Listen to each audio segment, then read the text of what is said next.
Dans le cadre de vos fonctions au travail, avez-vous déjà fait face à un usager, un élève, un client, bref, une personne qui s'est montrée agressive, violente? Avez-vous su comment réagir? Et si ça devait se représenter à nouveau, vous sentez-vous outillé? Je m'appelle Marie-Pierre Cornelier, vous écoutez Voix de fait, le balado du CIUS de l'Est de l'île de Montréal qui lève le voile sur la violence au travail.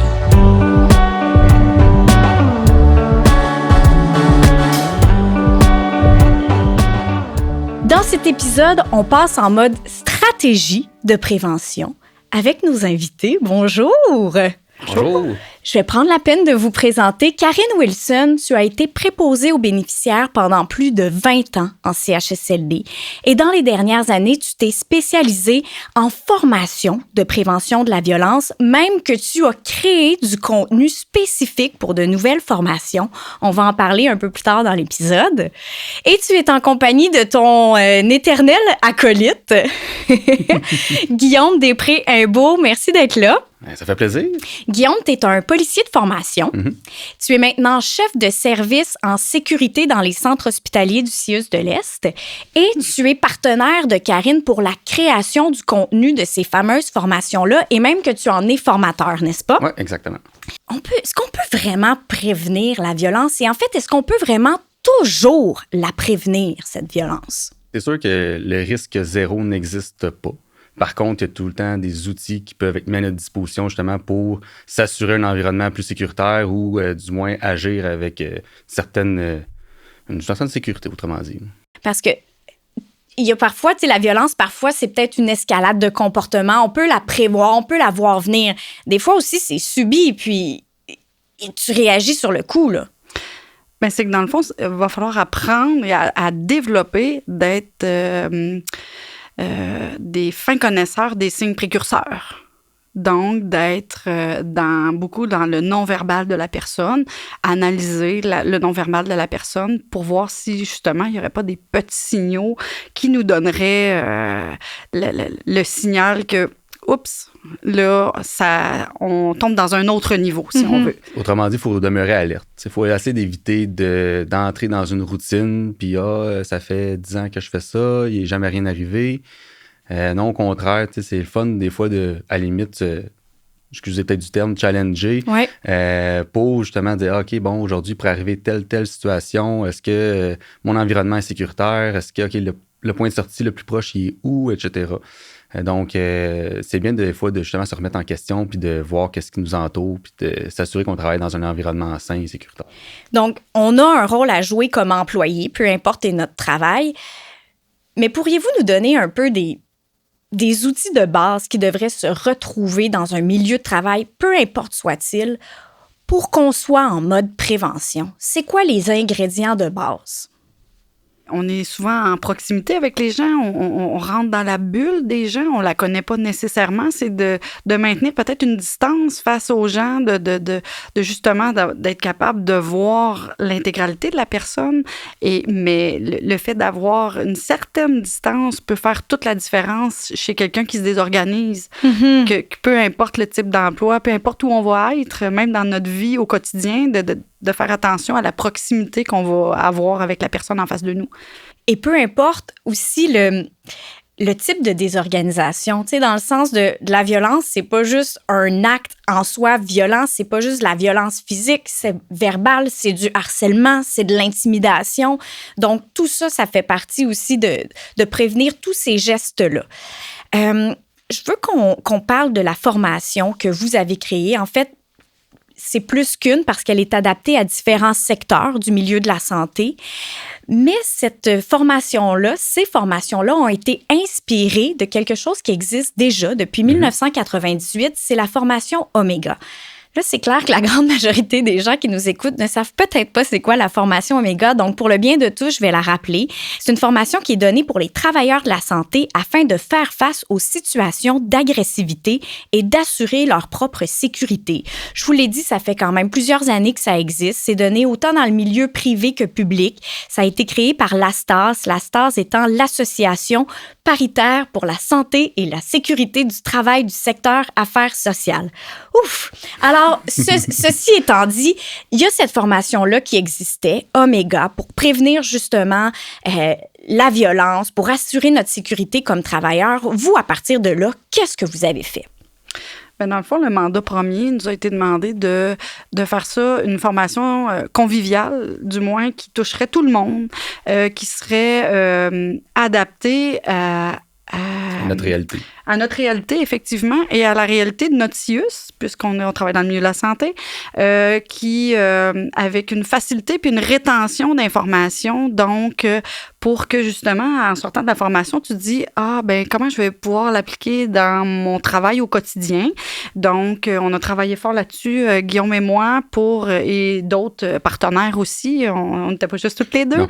Donc, à rendre ça agréable pour tous et que le message reste par la suite pour pouvoir outiller les gens de la meilleure façon qui soit.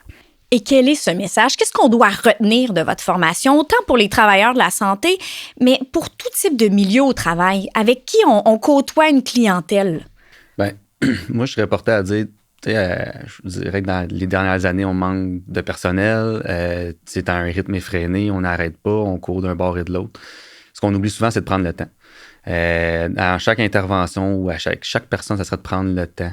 On voit que la personne, elle vient consulter. Là, on travaille dans les hôpitaux, dans les CHSLD, ils viennent chercher un service. On est en relation d'aide. Donc, à ce moment-là, il faut prendre le temps d'écouter les gens. Il faut prendre le temps d'observer les signes précurseurs. Puis, quand on a à intervenir, que ce soit physiquement ou faire de la pacification, ben, il faut prendre le temps, justement, avec la personne. C'est quoi des signes précurseurs?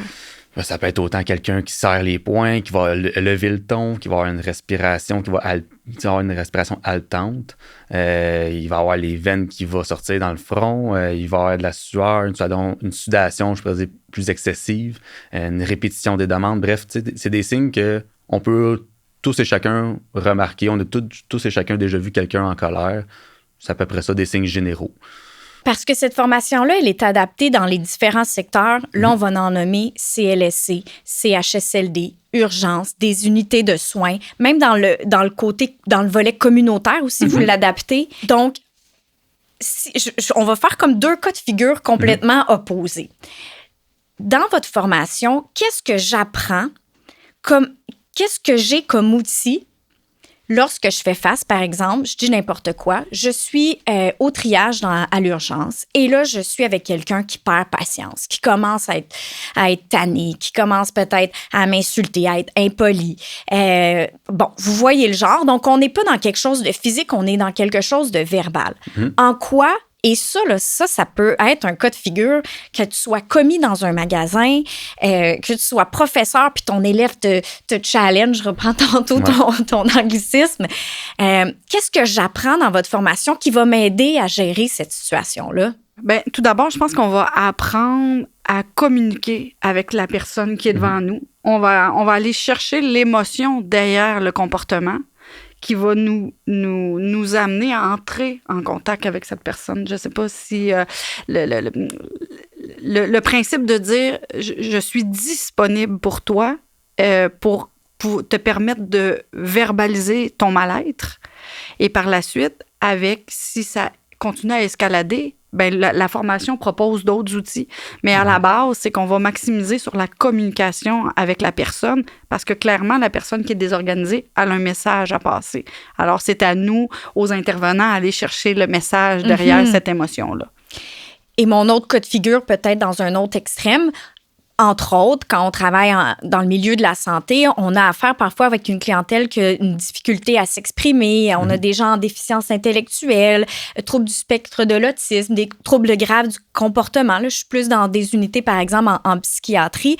Donc là, peut-être qu'une violence physique, ça peut arriver. Qu'est-ce que j'apprends, encore une fois, dans votre formation pour savoir comment réagir s'il y a un comportement là, qui escalade, une désorganisation, comme tu disais, Karine? Si je peux me permettre, en fait, un peu comme Karine l'a mentionné, c'est on va essayer de quelqu'un qui va se désorganiser, qui va commencer à lever le ton, à crier ou à frapper, il y a une raison derrière ça. C'est pas juste parce que aujourd'hui ça va pas bien, je suis allé d'attendre 12 heures à l'urgence ou peu importe. il y a une raison derrière ça, fait qu'on va essayer de comprendre, on va essayer de verbaliser, évidemment. C'est sûr que si la personne essaie de me frapper, c'est pas le temps de le regarder, faire comme ça va pas aujourd'hui, qu'est-ce que je peux faire pour toi? On va peut-être agir là, faire un arrêt d'agir à ce moment-là, ou à la limite même juste quitter. Tu sais, souvent, on oublie ça. On pense tout le temps à foncer, mais des fois aussi, il faut peut-être juste se retirer quelques instants pour ne pas envenimer la situation. Donc, ça peut des fois valoir la peine. Ça laisse le temps à la personne de peut-être justement redescendre un peu. Puis, cette formation-là, elle n'est pas uniquement pour le personnel soignant. Ça, c'est la beauté de la chose. Il y a le personnel de soutien. Je pense entre autres aux gens qui travaillent hygiène et salubrité, les services alimentaires qui vont côtoyer cette clientèle-là. Les agents administratifs pour le personnel administratif. Donc, c'est vraiment pour tout type de métier dans le milieu de la santé. Oui, parce qu'il faut comprendre qu'on est tous sujets à en vivre, que ce soit dans les couloirs, on se prend dans un hôpital, dans un CHSLD, que ce soit dans une école, ça se passe pas tout le temps nécessairement dans une classe ou dans un petit bureau, ça peut se passer dans un couloir, ça peut arriver n'importe où. Même au téléphone. Oui. Les réceptionnistes, oui. les gens qui ont un travail beaucoup plus clérical et en service à la clientèle, c'est le mot juste que je voulais dire, ben oui, ils en vivent aussi de la violence verbale par téléphone. Donc, la personne n'est pas en avant d'eux. Puis souvent, il y a une permission qu'on se donne au téléphone parce qu'on ne voit pas la personne en face. Donc, on dirait qu'il y a moins de filtres. Fait que non, on a essayé de penser à tout le monde. Je pense que on essaie aussi de mentionner aux gens de ne pas nécessairement embarquer non plus dans le contenu, surtout. Parce que des fois, on a tendance à répondre à la personne, ce qui n'est pas nécessairement une bonne idée. C'est-à-dire... je sais pas, monsieur un tel me traite de tous les noms, m'insulte, mais je peux pas recommencer à dire ben non, c'est pas vrai, c'est toi qui es un ci, qui est un ça. Ça passerait pas. Moi, il faut que je reste calme. C'est ça qui est difficile. C'est ça qu'on essaie de mentionner aux gens. C'est dans ces situations de crise-là, nous, on se doit de rester calme. On se doit de guider la personne. Puis, tu sais, ce que j'aime dire, c'est qu'on accompagne les gens dans leur crise, autrement dit. Fait qu'on est là pour faire passer les mots en mots MOTS. Et non en mots MAUX. Donc... Et voilà. Et puis, justement, ce que tu dis, Guillaume, ça me fait penser, vous m'aviez expliqué le concept du SLO. Ouais. SLO. On va vous l'expliquer. En fait, c'est de se dire un peu, qu'est-ce qui est... Et où ma limite, moi, comme tu dis, là, si je me fais insulter, là, moi, je dois faire imposer le respect. J'ai pas à tolérer ça parce qu'on veut passer comme message, c'est tolérance zéro par rapport à toute forme de violence. Et où ma limite pour remettre à sa place quelqu'un ou pour justement, peut-être pas le remettre à sa place, mais plutôt stopper cette violence-là. Donc, expliquez-nous le concept du SLO, c'est drôlement intéressant. Si je me fais frapper, comme on aime bien le dire, on n'a pas le droit de mourir. Hein? On a beau avoir signé un contrat de travail avec le CIUS, mais malheureusement, il n'y a pas une clause, ça se peut que vous allez mourir devant votre corps de travail. Fait que moi, j'aime bien le dire, vous n'avez pas le droit de mourir. Fait qu'à ce moment-là, si vous devez intervenir puis que les techniques enseignées ne fonctionnent pas, ben là, c'est à ce moment-là que le SLO va rentrer. Fait que, je sais pas si Karine, tu veux continuer. Oui, c'est que dans le fond, ce qu'on va vouloir dire par le SLO, c'est qu'on va prendre la lettre, S, donc le S veut dire socialement. Ce qu'on veut dire par là, c'est est-ce que ça va être socialement acceptable? Est-ce que monsieur, madame, tout le monde, s'il assiste à la scène, va adhérer à ce qu'il voit présentement? Dans le L, donc, pour légalement, est-ce que quelqu'un pourrait revenir contre moi? Donc, s'il se prend un avocat et tout, est-ce que je peux avoir des charges contre moi? Et le O, pour organisationnellement acceptable. Donc, en tant qu'intervenant, ce qu'on va devoir toujours maintenir en tête, c'est les actions qu'on va poser, les paroles qu'on va dire. Est-ce que la société va corroborer? Est-ce que légalement, je suis correct? Et est-ce que l'organisation va cautionner ce que je viens de faire ou je viens de dire? Donc, ça doit rester dans notre réflexion et de dire, tout ce que je vais faire comme intervention, il faut que ça respecte le SLO. Si, je ne sais pas, je me retrouve en face d'une dame âgée d'environ 70-75 ans, en marchette, puis je me retrouve devant elle, moi, Guillaume, 34 ans, quand même en forme, je vais le dire. Peut-être pas comme quand j'avais 20 ans, mais je reste encore en forme. Mais que la madame me saisit le poignet, puis que moi, je la repousse avec un coup de pied au niveau de la poitrine, bien clairement que c'est pas acceptable. Sauf que si, admettons, moi, je me retrouve face à une personne, peut-être d'un plus petit gabarit, puis que je commence à la saisir, puis à lever le ton, puis à essayer de la brasser un peu pour le dire comme ça, puis qu'elle, elle décide de me donner un coup parce qu'elle n'est pas capable de se dégager, est-ce que c'est plus socialement, légalement et organisationnellement acceptable? Je crois que oui. Encore là, il y a une limite, comme on dit, à ne pas franchir. Oui. C'est sûr que si je tombe à terre puis elle continue à me frapper avec une chaise, on est peut-être rendu ailleurs. Mais, je le disais tantôt, on n'a pas le droit de mourir. Fait que faut juste le faire en étant capable de justifier ses actes. Voilà. Merci infiniment à vous deux. On a déjà passé notre moment ensemble. Je rappelle Karine Wilson, Guillaume Després-Imbeau. Vous êtes tous les deux des collègues dans votre milieu de travail et vous créez ensemble du contenu pour des formations en prévention de la violence dans différents secteurs du milieu de la santé. Merci à vous d'avoir été à l'écoute. Je m'appelle Marie-Pierre Cornelier. Voix de fait est un balado produit par le CIUS de l'Est de l'île de Montréal. Soyez avec nous pour notre prochain et dernier épisode où on mettra la table sur le rôle de l'employeur. Quelles sont ses obligations pour mettre sur pied une culture de tolérance zéro en matière de violence au travail? Si ça vous a plu, notre épisode, on vous invite à nous suivre sur notre chaîne YouTube du CIUS de l'Est de l'île de Montréal ou encore de nous suivre sur votre plateforme de balado préférée. Merci beaucoup!